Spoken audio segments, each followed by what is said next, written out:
సూర్య అయితే తన రూమ్లో ఉండి జ్యోతి గురించి ఆలోచిస్తూ బాధపడుతూ ఉంటాడు. ఇంతలో అక్కడికి వాళ్ళ నాన్న వచ్చి, ఏంటి సూర్య, ఏమైంది? అయినా జ్యోతికి ఇలా జరగడానికి కారణం జ్యోతి కాదు కదా అని చెప్పి గౌరీప్రసాద్ అయితే సూర్యతో అంటాడు. అది విని సూర్య అయితే జ్యోతి జైల్లో ఉందన్న బాధలో ఇలా అంటూ ఉంటాడు. అవును నాన్నగారు, జ్యోతి చేయని తప్పుకి శిక్షను అనుభవిస్తుంది అని చెప్పి అంటాడు. అది విని గౌరీప్రసాద్ అయితే ఇలా అంటూ ఉంటాడు. అవును, నాకు ఎప్పటి నుండో తేడా కొడుతుంది. నీ మాటల్లోనే కుట్టి అన్న మాటల్లోని నాకేదో అనుమానంగా ఉంది. ఈ తప్పు జ్యోతి చేయలేదు కదా, జ్యోతి చేయకుండా ఈ తప్పు ఎవరు చేశారు, అసలు ఏంటి నిజం నాకు చెప్తావా లేదా సూర్య అని చెప్పి గౌరీప్రసాద్ సూర్యని అడుగుతూ ఉంటాడు. అది విని సూర్య అయితే గౌరీప్రసాద్తో ఇలా అంటూ ఉంటాడు. అవును నాన్నగారు, ఆ యాక్సిడెంట్ చేసింది జ్యోతి కాదు, జీవన. తన కూతుర్ని కాపాడుకోవడం కోసం జ్యోతి తనపై నిందన వేసుకొని ఆ నిందను మోస్తుంది.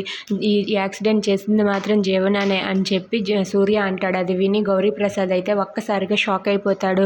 ఏంటి సూర్య, నువ్వు అంటున్నది నిజమేనా అని చెప్పి అంటూ ఉంటాడు. అవును నాన్నగారు, ఈ యాక్సిడెంట్ చేసింది జీవనానే అని చెప్పి అంటాడు. అది విని గౌరీప్రసాద్ అయితే ఒక్కసారిగా షాక్ అయ్యి, నాకు ఎప్పటి నుండో అనుమానంగా ఉంది, కుట్టి అన్న మాటలను బట్టి నేనైతే కన్ఫర్మ్ చేసుకొని ఇప్పుడు నిన్ను అడగడానికి వచ్చాను. అయినా ఇప్పుడు నాకు జీవన గురించి ఆలోచిస్తుంటే చాలా కోపంతో రగిలిపోతున్నాను. జీవనాన్ని చెంపదెబ్బ కొట్టాలనిపిస్తుంది నన్ను.